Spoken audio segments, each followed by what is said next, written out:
پیشبازی پرسپولیس ملوان یکی از مهمترین دیدارهای هفته 23 لیگ برتر بین دو تیم پرسپولیس و ملوان برگزار میشه و این دیدار اهمیت بالایی برای هر کدوم از این تیم‌ها داره. پرسپولیس دوست داره در کورس قهرمانی بمونه و ملوان هم تلاش میکنه تا فصل رو با یه رتبه خوب به پایان برسونه. پرسپولیس تا به اینجای فصل موفق شده 3 تیم رو رفت و برگشت شکست بده. گلگهر، استقلال و چادرملو این 3 تیم بودن و حالا کارتال و شاگرداش امیدوارند به مانند بازی رفت از سد ملوان بگذرن. آخرین باری که ملوان موفق شد پرسپولیس رو تو لیگ برتر شکست بده او به 10 سال پیش برمیگرده. تو مسابقه برگشت لیگ 14 که ملوانان میهمان پرسپولیس بودند و موفق شدن 1-0 قرمزها رو شکست بدن. مازیار زاره که سابقه بازی برای پرسپولیس رو در کارنامه داره به عنوان سرمربی ملوان عملکرد قابل قبولی مقابل قرمزها نداشته و تو 3 بازی متحمل 3 شکست شده. تو این 3 بازی ملوان فقط 1 گل زده و 6 بار دروازش باز شده. ملوان تو این روزا حسابی روی فرم خوبی قرار داره و قطعاً تو تهران کار رو برای پرسپولیس سخت میکنه. ملوان تو 5 بازی اخیر خودش هرگز شکست نخورده و به 4 برد متوالی هم رسیده. بدون تردید مازیار زاره تلاش میکنه تا این روند بی‌نظیر رو در تهران هم ادامه بده. همونطور که تو بازی رفت ما دیدیم بازی واسه هر دو تیم واقعیتش اینه که سخت بودن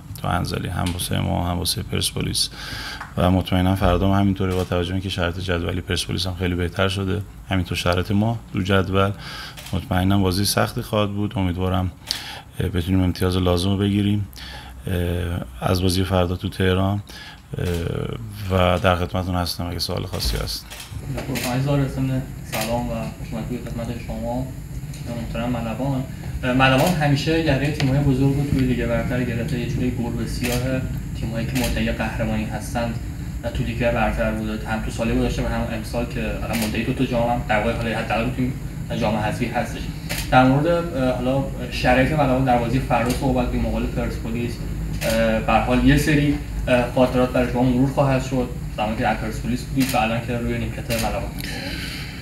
والا خدمتتون عرض کنم که در مورد این که حالا گربه سیاه و اینجور بحث ما خیلی بهش فکر نمی‌کنیم. واقعیت این که به هر بازی که داریم به همون بازی فکر می‌کنیم. مطمئنا گفتم خدمتتون بازی سختیه تو تهران، حالا هم برای پرسپولیس فردا مطمئنا همه تماشاچی‌ها از بازی لذت میبرن، هم واسه ما میدونیم شرایط سختیه ولی از اون طرف هم خوشحالیم توی زمین خوب قرار بازی کنیم، تو چمن خوب، ورزشگاه آزادی که بعد مدت‌ها برگشتیم و خیلی از بچه‌هامون شاید برای اولین بار اصلا میرن تو این استادیوم بازی میکنن و حتی از نزدیک شاید میبینن. یه سری جوونام مطمئنا انگیزه کافی رو داریم.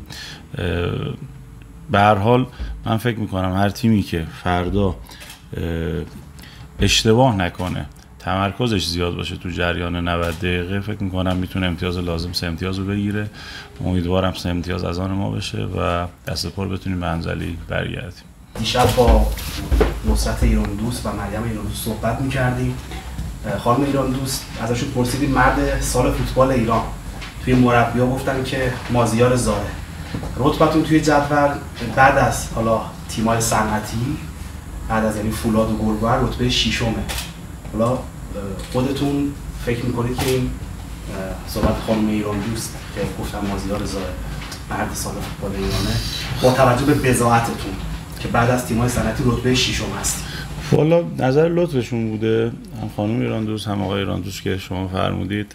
واقعیتش اینه که ما انزلیچی‌ها هر جا از اون سال بشه اول همشهری خودمون رو نام میبریم، یعنی این فرق نمیکنه تو چه رشته‌ای باشه، تو چه زمینه‌ای باشه، اون ارقی که معمولا نسبت به همدیگه داریم هممون، مخصوصا وقتی از انزلی میایم بیرون این ارقه خیلی بیشتر هم میشه و نظر لطفشون بوده. واقعیتش این که نه من خیلی خودم لایق این بحث نمیدونم، اصلا تو این بحثا نمیرم. حالا 8 هفته مونده، بازی‌های زیادی مونده تا مشخص بشه جایگاهمون هم. به هر حال جدول حالا خیلی واسه ما اونقدر قابل توجه نیست، خیلی بهش دقت نمی‌کنیم چون تموم نشده. وقتی فصل تموم بشه و جایگاه مشخص بشه اون موقع میتونیم درباره جدول صحبت کنیم. همونطور که گفتم ما بازی به بازی پیش میریم و تمام فکر و ذکرمون هم بازی فردا و شرایطی که میدونیم الان پرسپولیس داره برگشت دوباره به کورس و شرایط خوبی داره. از اون ورم ما تو هفته‌های اخیر شرایط خیلی خوبی داریم، بچه‌ها روحیه خیلی خوبی دارن، مطمئنا تماشاگرامون میان و فکر کنم بازی قشنگی فردا تو استادیوم آزادی ببینیم از هر دو تیم. آیزا سلام، مرادی هستم از قرارداد تسلیم. ما تو تاریخ فوتبال ایران شاهد این بودیم که شما یه روز توی همین ورزشگاه آزادی به عنوان دروازه‌بان رفتین، حالا اتفاقی رفتید داخل دروازه و پنالتی دریافت کردین. تو این چند هفته هم که ما شاهد بودیم، خودتون هم فرمودید ملوان روند رو به سعودی داشته و خوب بوده بعد از اون نوسان. میخوام بدونم که الان اون اثر اردوی امارات رو به خوبی تو تیمتون مشاهده کردین و فردا این اثر رو ما میتونیم ببینیم یا نه؟ خب مطمئنا همینطور بوده. ما اردوی خیلی خوبی داشتیم تو امارات، ولی وقتی برگشتیم من میدونستم برای شما وقتی میری اردو یا اول فصل حالا نیم فصل مطمئنا تا بدن بچه‌ها برگرده دوباره به شرایط بازی زمانی میبره، ما اینو میدونستیم، ولی چون متاسفانه تو اون شرایط تو اون زمان شرایطمون خیلی خوب نبود، از نظر نتیجه نمیتونستیم صحبت کنیم، ولی رفته بچه‌ها نشون دادن هم از نظر هماهنگی هم کسایی که به ما اضافه شده بودن و اونا خیلی هماهنگ‌تر شدن، بدنهای بچه‌ها خیلی بهتر شد. گفتم خدمتتون در مورد بازی فردا، اولا که ما مربی‌ها معمولا میایم اینجا میشینیم قبل بازی نمیدونیم با چی بگیم، خیلی یه سری صحبتایی که خیلی نمیدونیم در مورد چی صحبت کنیم، ولی به هر حال یه قانونی باید بیایم. معمولا بعد بازی آدم بهتر میتونه صحبت کنه چون بازی تموم شده و میدونه چه اتفاقی افتاده، اینجوری باید پیش بینی کنی و یه ذره سخته. ولی اینو میدونم که پرسپولیس و ملوان هر موقع جلو هم بازی کردن بازی خیلی قشنگی شده. حالا تماشاگرها خیلی خوششون اومده. مطمئنم فردا همین اتفاق خواهد افتاد و امیدوارم تیمی که امتیاز کامل ما میگیره تیم ما باشه. والله باشید کیفیت مسابقات امسال چگونه ارزیابی می‌کنید؟ بهتر شده نسبت به سال‌های گذشته، ولی به هر حال مطمئناً کمبود هم هستش با توجه به اینکه وار اومده و بعضی وقتا هم عجیبه خود با وجود وارم اشتباهات عجیب غریبی اتفاق میفته. حالا مثلا تو بازی بزرگ بهتر شده، تیم‌ها قوی‌تر شدن، یه واقعیت نسبت به سال‌های گذشته، ولی از اینی که هستیم خیلی میتونیم بهتر بشیم و نمونهش هم به هر حال فوتبال ما تو آسیا دیگه. متاسفانه با این همه تیم‌های خوب، بازیکن‌های خوبی که داریم، متاسفانه ما تو آسیا نمیتونیم اونطوری که باید شاید عمل کنیم و این ضررش برمیگرده به باشگاه، سهمیه ما خیلی کم میشه.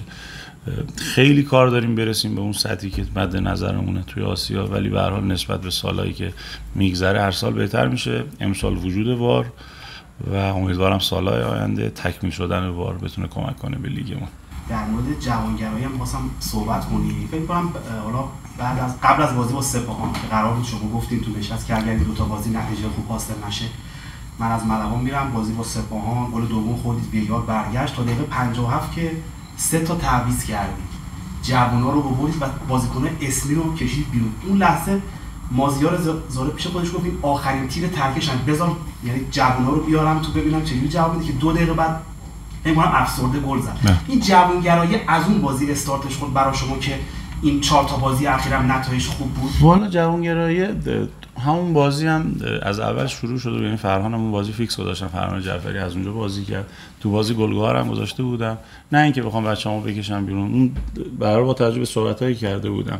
حالا آخر فصل هم مفصل در موردش صحبت می‌کنم، در مورد اتفاقایی که افتاد، اتفاقی که میدونم افتاد تو اون دوره. حالا خیلی باز نمی‌کنم موضوع رو و دیگه میگفتم به مو میرسه پاره نمیشه، ما پاره هم شد یه لحظه، ولی دیگه وار گل دومو برگردوند و خدا لطف کرد. از اون به بعد خدا رضا مرتبه شد، نتایج خوب شد، جوونا اومدن خیلی خوب کار کردن و من خیلی خوشحالم از این موضوع و هستن هنوز جوانایی که میتونن بیان کمک کنن، به شرط اینکه خوب تمرین کنن، مثل بچه‌هایی که الان دارن بازی میکنن، مطمئنم وقت بهشون میرسه. اینکه ما یهو بیایم و 7-8 تا جوان با هم دیگه بازی بدیم یه ذره کارو سخت میکنه، هم واسه خودمون جوان، هم واسه تیم و همینطور مردم.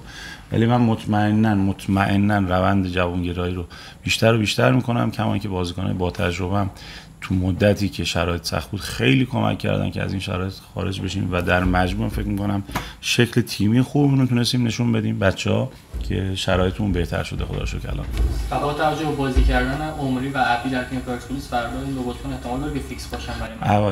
عمری رو نداریم متاسفانه، دیروز تو تمرین دیروز تا آخر بود، ولی آخرای تمرین یه مسئولیتی مواجه شد که متاسفانه نتونستیم در اختیار داشته باشیم. در مورد عبدی هم ان شاءالله تا فردا بمونیم، بعد ترکیب اومد می‌بینیم بازی می‌کنه یا نه.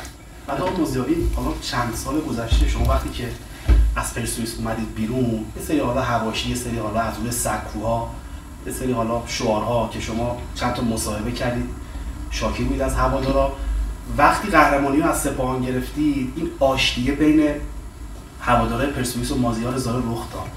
حالا قهرمانی رو اون سال از سپاهان گرفتید و شاید با بازی فرداتون اگر ببرید از پرسپولیس بگیرید. که میگن حالا شاید ملوان 4 تا بازی برده، یه جورایی شاید انگیزش رو گرفته، خطر سقوط هم نیست.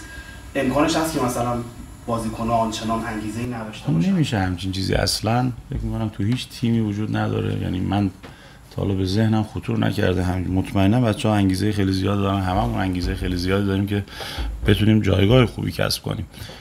و در مورد سوال قبلیتونم به هر حال اتفاقی بود که تو اون زمان افتاده بود. حالا خیلی برگردیم به عقب و بازش کنیم خیلی صحیح نیست، ولی من گفتم تو چند مصاحبه هم گفته بودم که بحث مدیریتی بود، نه اصلا با مردم خدای نکرده تو اون موقعیت، ولی تموم شد. مطمئناً الان چیزی که تمرکز دارم موفقیت ملوان، شاد شدن هوادارهای ملوان، تماشاچیهای ملوان، کسایی که فردا مطمئناً میان ما رو حمایت میکنن و خواهیم دید چقدر شدید و پرشور این کار رو انجام میدن. امیدوارم گفتم خدمتتون بازی خوبی ببینیم و بتونیم امتیاز کامل بگیریم از پرسپولیس. آقای زاره، شما تو این بازی دروازه‌بان اصلیتون رو به دلیل محرومیت در اختیار ندارید. از اون سعید کریمی هم مصدومه، محمد عمری هم که گفتید مصدوم. ما در مورد شرایط مصدوم محرومیتون ما همین، ما سعید رو نداریم، محمد عمری رو نداریم و حبیب فرعباسی، ولی مطمئنا بازیکنایی هستن جایگزین که خیالمون راحت از بابت بازی کردنشون و مطمئنا روز خوبی خواهند داشت و جای نگرانی وجود نداره. حبیب فرعباسی به علت 4 اخطار بودند بازی با پرسپولیس رو از دست داده و به همین خاطر مازیار مجبوره از ابشار صداقت در قاب دروازه تیمش استفاده بکنه. صداقت نیم فصل اول لیگ 23 و تا قبل از اضافه شدن فرعباسی به ملوان دروازه‌بان فیکس این تیم بود و حتی سابقه کلین شیت برابر پرسپولیس رو هم در کارنامه داره. پرسپولیس و ملوان تا الان 33 مرتبه تو لیگ برتر به مسافه هم رفتن که سهم پرسپولیس 15 برد و سهم ملوان 9 پیروزی بوده. 10 بازی هم با نتیجه مساوی خاتمه پیدا کرده. تو این 33 دیدار سهم قرمزهای تهرانی 45 گل و سهم قوهای سپید 33 گل بوده. در تیم فعلی ملوان 6 بازیکن سابقه بازی برای استقلال رو در کارنامه دارند و همین میتونه به حساسیت‌های تقابل ملوان با پرسپولیس اضافه بکنه. رضا میرزایی، جعفر سلمانی، امید نورافکن، بهنام برزای، سامان فلاح و سامان تورانیان این 6 بازیکن هستن. پرسپولیس هفته پیش موفق شد تو اردکان چادرملو رو شکست بده. ملوان هم تو دربی شمال تونست نساجی رو در انزلی مغلوب بکنه. بازی رفت دو تیم که به شکل معوقه برگزار شد با برتری 2-1 پرسپولیس خاتمه پیدا کرد. ملوان ابتدا با گل دیدنی اسلامی خواه پیش افتاد، اما در ادامه سروش رفیعی کار رو به تساوی کشوند و در نهایت هم فرشاد فرجی گل پیروزی بخش قرمزها رو به ثمر رسوند. پرسپولیس با 44 امتیاز در رده سوم جدول قرار داره. ملوان هم با 30 امتیاز تیم ششم جدوله. خلاصه که پرسپولیس ملوان جمعه 24 اسفند ساعت 19 تو ورزشگاه آزادی. قضاوت بازی هم بر عهده حسن اکرمی گنبد کاووسیه. بریم نشست خبری اسماعیل کارتال رو ببینیم. Herkese iyi akşamlar. عصرتون بخیر. Yarınki maçla ilgili در رابطه با بازی فردا hafta başından bugüne kadar از اول هفته تا الان gayet güzel hazırlandık. خیلی خوب حاضر شدیم. Sadece Sherlock ve Georgie'nin durumu belli değil. فقط 2 تا بازیکن هنوز معلوم نیست. Diğer bütün oyuncularımızın hepsinin moral motivasyonu yerinde. ما بقیه بازیکن‌ها همشون حاضرن، لازم روحی روانی همشون آماده بازی‌ان. Son haftalardaki çıkışımızı sürdürebilmemiz için در ادامه موفقیت هفته گذشته‌مون می‌خوایم ادامه بدیم. yarın kendi evimizde taraftarlarımızın da iyi futbol oynayarak, iyi mücadele ederek kazanmak istiyoruz. فردا تو زمین خودمون جلوی طرفدارای خودمون با یه بازی خوب و می‌خوایم که بازی برنده بشیم. Karşımızdaki takıp da son 4 maçını kazanan, تیم حریف هم که 4 تا بازی آخرش رو برده، iyi mücadele eden, خیلی تیمی که خوب تلاش میکنه، جنگ میکنه، iyi oyuncuları olan bir takım. تیمی که بازیکن خوبی هم داره. Bunun için yarın güzel bir maç olacağını düşünüyorum. برای همینم مطمئنم فردا یه بازی خوبی در پیش داریم. İnşallah kazanan tarafta biz oluruz. ایشالله تیمی که برنده بشه ما باشیم. بفهم. آقای کارتا سلام، خسته نباشید میگم بهتون. مهدی روسوش، خبرگزاری ایسنا. هفته قبل بعد از بازی صحبت کردید و گفتید که 8 تا بازی در پیش دارید و میخواید هر 8 تا بازی رو ببرید بدون اینکه به نتایج تیم‌های دیگه فکر بکنید و توجه بکنید. برای یکی از همین بازی‌ها قرار برگزار بشه تو ورزشگاه آزادی، چقدر به کمک هوادارا برای پیروزی تو این بازی حساب کرد؟ بله میگن که ما برای 8 بازی گفتیم هر 8 بازی فیناله و واسه هر بازی واسه بردن میریم و از رقیبامون 1-2 امتیاز عقبیم و تلاشمون اینه که این 8 بازی رو با برد بیایم بیرون. حسینی هستم از خبرگزاری آنا. حالا گفتن توی صحبت‌های ابتداییشون که 2 تا بازیکن وضعیت نامعلومی برای دیدار فردا دارن. فکر کنم که بازیکن سروش رفیعی و میلاد سرلک باشن. احتمال رسیدنشون به بازی چقدر؟ در اتون بازیکن خارجیامون جورجیو چیزن که فردا قرار بدیم که بازی کنن یا نکنن، تصمیم فرداست. Sherlock kadroda yok kesin. شارلوک تو کادرو نیست. Ama Georgi kadroya aldık. اما جورجیو جزء تیممون گرفتیم، جزء کادر. Yarın karar vereceğiz. فردا هم تصمیم میگیریم که میتونه بازی کنه یا نه. درود خسته نباشید. داشتم میگم های کار خواهد ایستاده رعایت شد. حالا بگیم خوشبختانه یا لطف خدا شما خیلی زود تو دل هواداره پرسپولیس جای خاصی باز کردیم. این برای این مربی خارجی خیلی تازگی داره اتفاق افتاده باشه تو پرسپولیس. بازی قبل تو یزد به زبان مادری خودتون تشکیلی رو براتون در نظر گرفته بودن که نیمه دوم بود من شنیدم اجرا می‌کردن. این احساس مسئولیت بیشتری برای شما میاره، چه حسی داره براتون؟ طرفدار همه چیز ماه. Onlar varsa biz varız. اگه اونا هستن ما هم هستیم. Biz de taraftarlarımızı mutlu etmemiz için ما هم برای اینکه طرفدارمون خوشحال باشن، ben oyuncularımla gece gündüz burada çalışarak من با بازیکنام شبانه روز اینجا داریم کار میکنیم. iyi futbol oynatmaya çalışıyorum. سعی میکنم که بازی خوبی انجام بدیم. İyi mücadele etmek istiyoruz. خوب تلاش کنم بچه‌ها. Başarılı olmak istiyoruz. و میخوایم موفق باشیم. İran futbolunda bir fark yaratmak istiyoruz. میخوام تو فوتبال ایران یه فرقی بین تیم‌های دیگه داشته باشیم. O da nasıl pozitif futbol oynatarak. اونم با فوتبال مثبت. Yani yine söylüyorum, taraftarlar bizim her şeyimiz. دوباره تکرار میکنن که طرفدار همه چیز ما هستن. Sonuçta taraftarlarımız mutlu olması için آخرش هم اینه که بخوایم طرفدارامون رو خوشحال کنیم. biz çok çalışıyoruz ekip olarak. ما ekibم کلا داریم خیلی کار میکنیم. Yani taraftarlar şunu demeli. طرفدار که میگیم یعنی این. İşte benim takımım bu. تیم من یعنی این. Savaşan, جنگ میکنه تیمم. mücadele eden, تلاش میکنن. pozitif futbol oynamaya çalışan. فوتبال خوب و مثبت بازی میکنن. İşte ben bu takımı sahada görmek istiyorum. من این تیمو میخوام تو زمین ببینم. Ben onun mücadelesini veririm, onu yaratmaya من çalışıyorum. دارم تلاش میکنم که این موقعیت رو واسه بازیکنام که بازیکنان بفهمن فوتبال خوب. Biz ekip olarak eğer bunu yapabilirsek ما اگه اکیپ ما بتونیم این فرق رو تو تیم ما bu پیاده Persepolis کنیم، taraftarı hem çok mutlu olacak, طرفدار پرسپولیس هم خیلی خوشحال میشن. her maçta bizi her yerde desteklemelerini çok fazlasıyla sağlamış هر olacağız. جا بریم طرفداران مطمئنم که پشتیبان ما هستن و پشت ما هستن. Bütün amacım bu. تمام کارم همینه که Taraftarlarımızı çok seviyorum. طرفدارامو خیلی دوست دارم. Onlara da selam. به همه سلام طرفدارام.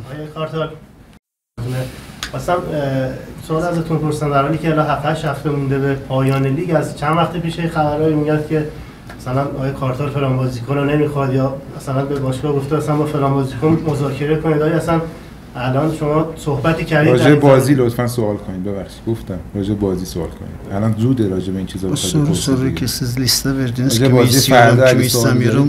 elde diri konuşmuyoruz. Şimdi biz میخواد جواب بده. şampiyonluk mücadelesi veriyoruz. ما الان داریم واسه قهرمانی تلاش میکنیم. Şu an daha liste falan vermedik. تا این لحظه هیچ لیستی هیچ چیزی ندادیم. Biz şu anda sezonu en iyi şekilde nasıl bitiririz? ما فقط فکرمون اینه که آخرش چجوری به پایان برسونیم. Birinci mi oluruz, ikinci mi oluruz? اول میشیم، دوم میشیم. Tabii ki gönlümüz şampiyon olmak. البته که دلمون میخواد قهرمان بشیم. Şu anda biz tamamen şampiyonluğa odaklandık. یعنی تمام کادرشون تیم همه آماده ایم که قهرمان بشیم. Tabii yeni sezonla ilgili planlamalar zamanı gelince olacak. البته که اول فصل زمانش میرسه. Ama şu an o zaman değil. ولی اون زمان الان نیست. در مورد کورس بالای جدول و فاصله که به هر حال کم شده دیگه و یه بازی کمتری که به تراکتور انجام میده، چطور میبینن این کورس بالای جدول و حذف تراکتور هم از سطح 2 لیگ قهرمان آسیا باعث شد که اونا بیان توی لیگ و تمرکزشون رو بذارن؟ این مسئله رو چطور می‌بینید؟ فرق نمی‌کنه. اینجوری که به نظر میاد تا آخرش باید ادامه بدیم. Yani şu an 1 puan var ama traktörün bir maçı eksik. البته که الان اختلافمون با تراکتور 1 پوانه ولی یه بازی تراکتور کمتر انجام داده. Kalan son 8 maç. آخرش تو 8 بازی آخر. Herkes için her maç final. برای همه تیم‌ها 8 بازی فیناله واسه اون 3 تا تیم بالا. Tabi burada kadro derinliği iyi olan, sakin kalan. هر تیمی که ساکت باشه، خونسرد باشه و اعضای تیمش زیاد تو آماده باشن، finish'e daha yakın gibi görünebilir. به نظر میاد که آخرش خوب تموم میشه. Herkes de her an bu ligde puan kaybedebilir. تو این لیگ هر تیم ممکنه پوان از دست بده. Çünkü sert ve zor bir lig. چون یه لیگی که هم بازی سختیه هم سخت دیگه، منظورشون سخته لیگ. ضمن سلام و خدا قوت طالعی هستم از فوتبالی. شما در نوک پیکان پرسپولیس به یک زوج تقریبا مطمئن رسید بین دورسون و علیپور و فردا دوباره ترکیب پرسپولیس با همین دو bozkır آغاز میشه. فیکس پرسپولیس یا دوچار علیپور و دورسون ikisi de santrafor oynuyorlar. Acaba yarın da böyle oynayacaklar. Bakacağız. فردا می‌بینیم.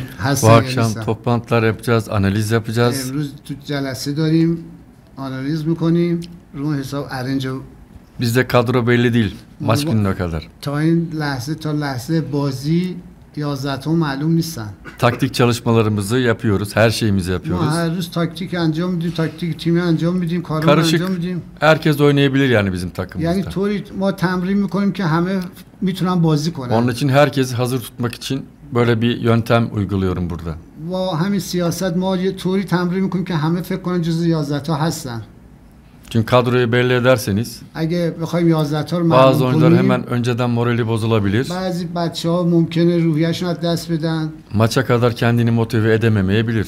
تا روز بازی هم نمیتونه به خودش بیاد. Onun için karışık yapıyoruz. برای همین تمرینامون طوریه که Oyun planlarımız belli. توی تمرین طوری ارنج میکنم که کسی معلوم نیست. Herkesi motive etmek için. ولی همه رو طوری میکنم که روحی روانی بالا باشه. Planlamalarınızı anlamaları için. و همه برنامه‌ریزیامون herkese eşit davranıyoruz. همه مساویان. برخوردمون با هم بازیکن‌ها با همه مساویه. آقای گاردر وقتتون بخیر. سوال آخرین سواله. آقای گاردر بازیکن‌های پرسپولیس بازیکن‌های با تجربه هستن. بچه برتری باز پرسپولیس نسبت به سایر رقبا داشتن بازیکن‌های با تجربه این شرایط بیشتر از سایر بازیکنان تجربه کردن. میخوام خودتون صحبت کنید که از بازیکن‌های که به هر حال قدیمی‌تر هستن، بازیکن‌های ملی بود چه انتظاری دارین تو این بره حساس؟ معمولا پرسپولیس بعد از عید همیشه روند رو به رشدی داشته تا به قهرمانی رسیده. الان میخوام نظر خودتون رو بدونم. bizim sizin این بازیکنایی که با تجربه این لیگو خوب میشناسن. Ama biz geldikten sonra şu an 5-6 tane takımda 19-20 yaşında genç oyuncular var. ولی از زمانی که ما اومدیم تو این تیم 5-6 تا بازیکن جوونم قاطی شدن با تیم ما. Her an birkaç tanesi oynayabilir yani. هر لحظه ممکن چند تاشون بازی کنن جوونامون. Sonuçta şimdi haftada bir maç oynuyoruz. در هفته آخرش اینه که ما یه بازی Bunu kaldırabilecek güçteyiz. و تو جایی که میتونیم برنامه رو ببریم جلو. Bu tip durumlarda تو این تیپ برنامه‌ها tabii ki tecrübeli oyuncuların farkı daha farklı olabilir. البته که بازیکن با تجربه هم خیلی میتونن با دیگران فرق بذارن روی کارشون. یه مورد رو ببخشید می‌خواستم خدمتتون بگم. سوال نیست. سرمربی بزرگ یعنی بالاترین رده پرسپولیس بزرگسالان. امروز جشن قهرمانی نونهالان پرسپولیس پایین‌ترین رده تیمی پرسپولیس. خواستم اگه به عنوان بزرگتر پرسپولیس مربی تیم بزرگسالان پیامی صحبت میگه من خبر ندارم کدوم تیم تو چه ردی قهرمان شده. نونهالان چند سال میشه 12 سال. Bazı bilgiler istedim. چند وقت پیش یه جلسه با آقای شاری داشتن.